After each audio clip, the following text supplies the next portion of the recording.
بچے میں لندن ته ولېږو، جاپان ته مې ولېږو، هلته مې ولېږو، ماله به ګټه کوي او هلته بیا مې ممو کي زما پیسه.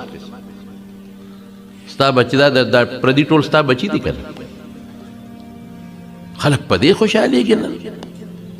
ما زوی امریکې ته ولېږه، ما زوی لندن ته ولېږه، نو ستا پیسه کې دې ولېږه، تا له څه شو؟ سبا چې مړ شي دا زوی د جنازې ته هم نه کښېني، بل امریکا کې ناست دي، لندن کې به ناست دي، زنه به دله بل تړي، قبر ته به دې بل کوزي، جنازه را باندې بل کوي. هغه بچي تا له څه فایده ده؟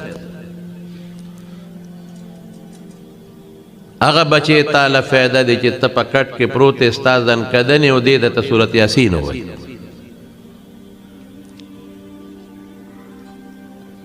هغه بچی ستا دپاره فایده دی چې ستا کولم بی، هغه بچی ستا دپاره فایده دی چې ستا کټ له اوږه ورکړي او مقبرې ته یې یوسي. هغه بچی تا له فایده دی چې تا قبر ته ورښکته کړي. هغه بچی تا له فایده دی چې د مرګ نه پس کښېني، بابا خو ډېر ښه سړی او خیرات او صدقه درپسې وي. او چې ستا بچي په امریکا کې او په لندن کې او په جاپان کې او جرمني کې وي او ته دلته مړ شي او پردي دي ښخ کړي، په شلق دې دغه بچی ولګي. نو پردی ښه دی که پردي د جنازه وکړه، خو جنازه مو نه کړه. بس په دې سوچ کې موږ پراته یو چې بچي کامیاب کا. کامیابي څه ته وایي؟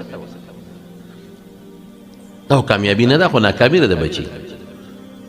چې هلته لګیا دی په زوی دی په ګرجو پسې منډې وهي او پربنډو ښځو پسې منډې وهي او په شرابونه څکي او په ګناهونو یې نظر لګي، سترګې لګي. دا کامیابي ده؟ قسم په خدای چې دا ناکامي ده، دا کامیابي ده.